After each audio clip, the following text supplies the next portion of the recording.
Hello, I'm Dave Hadley-Price, Head Teacher at the Bewdley School, and I'd like to welcome you all to our virtual Open Evening 2020. I would normally be speaking in the auditorium in school, and you have the dubious pleasure of sitting in a darkened room, watching this presentation and listening to me talk about the school. So I will try my very best to fill that gap with an online recording of what I'd usually say. Please excuse a normally conversational style.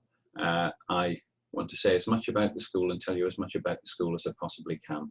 This is a view from an aerial shot taken with a video which we'll close this presentation with by one of our Year 10 students who was lucky enough to be given a drone for Christmas. And as you can see, we are very, very lucky to have a beautiful open site with all of our provision based around these 5 main blocks, and behind this shot, the leisure centre, which we'll see at the end of this presentation, where we offer most of our sports.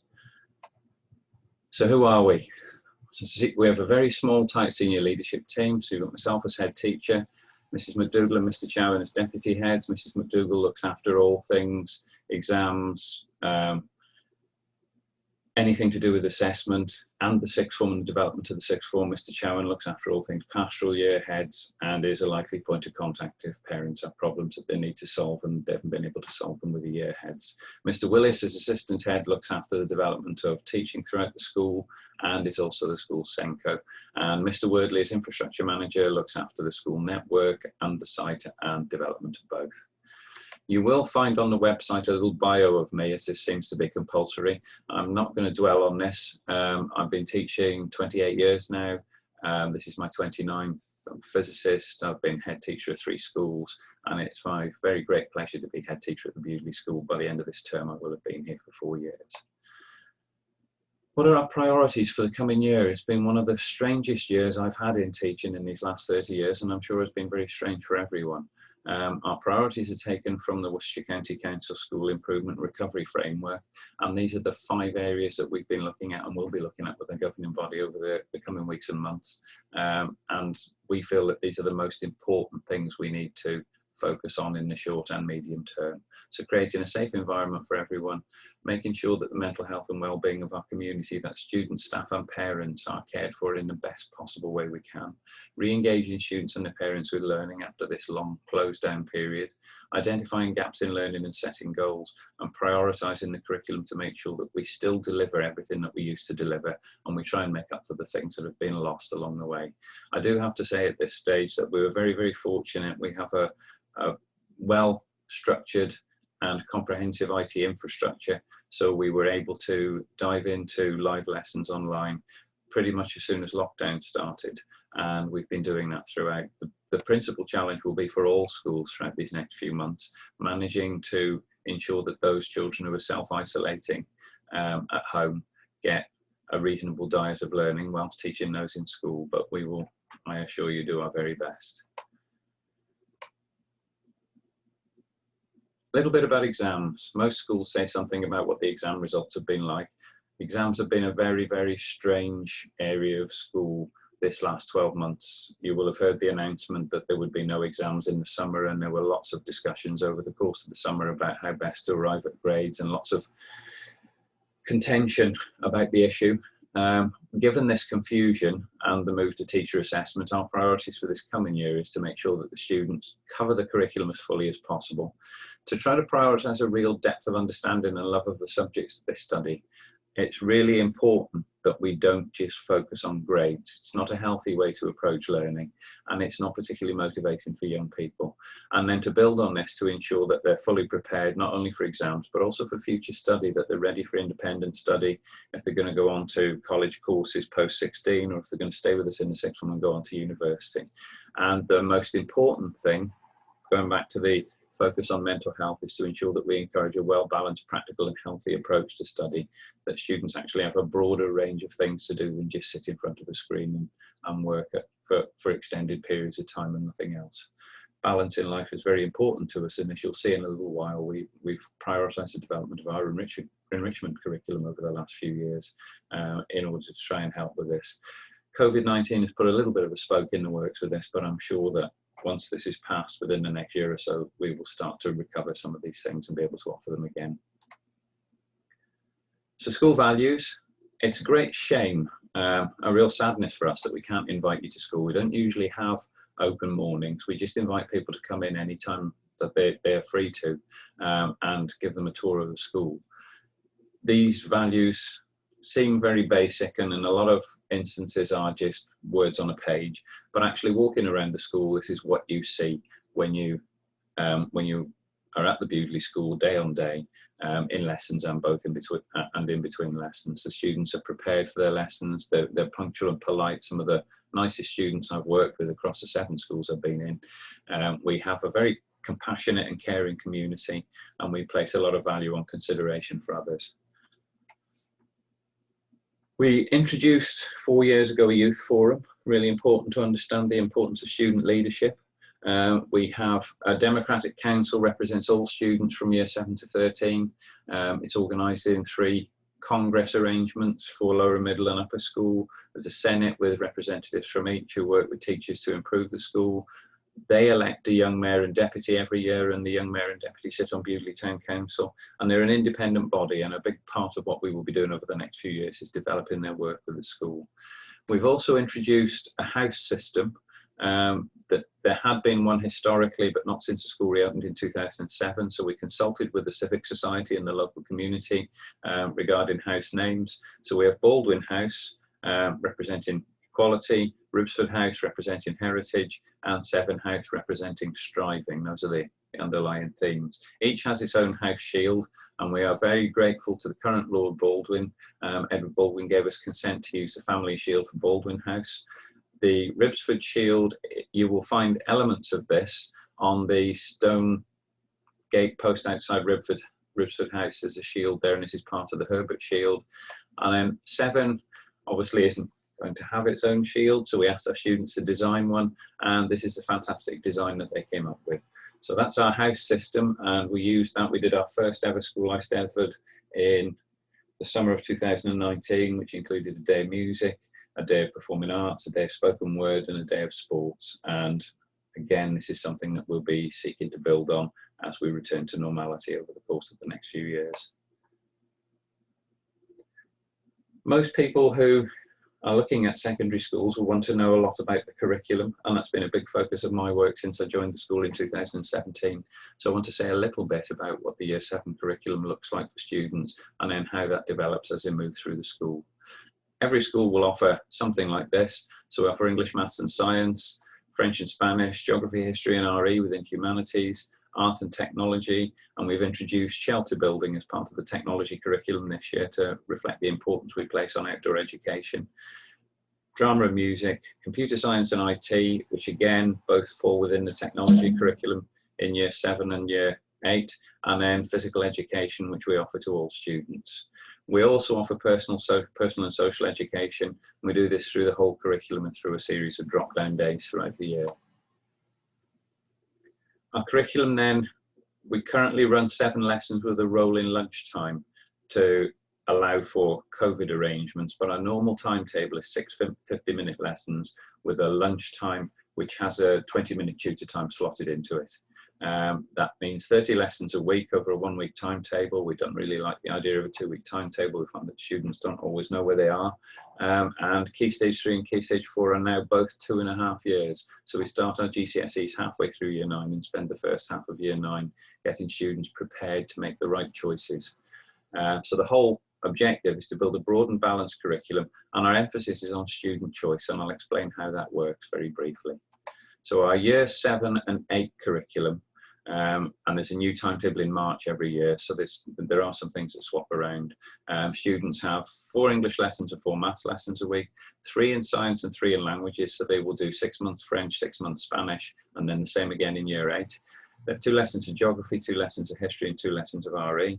And then within the what you might call the arts, they have 2 lessons of art, which includes textiles, 2 lessons of technology, which includes IT, computer science, the traditional design and build, design technology, food and shelter building, and then 2 lessons of drama, 2 lessons of music, and a double PE lesson every week. This then changes slightly for the first half of year 9. At the end of year 8, we ask all of our year 8 students to choose 3 creative options. This is to give them the opportunity to practice making choices. So they choose from a list of 12, which I'll show you in a second. You can see the rest of the curriculum is more or less the same. RE drops from 2 to 1 lessons, which gives us lots of 3 lessons for our 3 creative options. All of our GCSE subject options are a double and a single each week, so 3 lessons. So this reflects what they would experience at GCSE, and they will get 6 months of the 3 subjects that they've chosen. The rest of the curriculum, as you can see, remains the same. So English, Maths, Science still there, language is still there. The only element of languages that changes is they get to choose which language they'll study for the second half of year 9. For the first half of year 9, and geography 2 lessons, history 2 lessons, and RE1. So let's take a quick look at this list of creative options that students are able to choose from. Art, textiles, food, drama, music, resistant materials. All of the ones with a C in brackets after them are creative subjects, and we ask that from the 3, everybody chooses at least 1 creative subject. We then give students the opportunity to try out subjects that maybe they wouldn't be able to, like business and health and social care and dance, which are offered as BTEC or GCSE vocational subjects at GCSE, so that they can make an informed choice. Now, it's important to emphasize that there is no linkage between the choice made for creative options and the choices students make halfway through year 9 for their GCSE option subjects. So they could, for example, choose to study music in their creative options, and it doesn't mean at all that they have to study music for their main GCSE options. On the other hand, if they haven't chosen music, they could still choose it as a GCSE. So there is no linkage at all. Key Stage 4 then is a very simple framework curriculum which emphasises making sure we get core subject delivery right. So English and Maths are delivered every day. So there's 5 lessons a week, 1 lesson of each every day. Science is delivered as 3 doubles, double biology, double chemistry, double physics. This is sometimes split down for children who are less keen on science and maybe don't have the aptitude for such intense study. There's still pairs of lessons, but sometimes delivered as 2 singles, biology and chemistry together, and so on. PE is a double all the way through the school, so it's still there. And then students choose 4 options, each of which is delivered at 3 lessons a week. Now, the only restriction on these options with regard to the EBAC, which we're required by the government to do, is to ensure that all students study 3 EBAC subjects, but they're already studying double science. And that makes up 2 of the EBAC subjects that they need to have as options. So we insist that one of their 4 choices is these 6 subjects. So any one from computing, French, geography, history, Spanish, or triple science.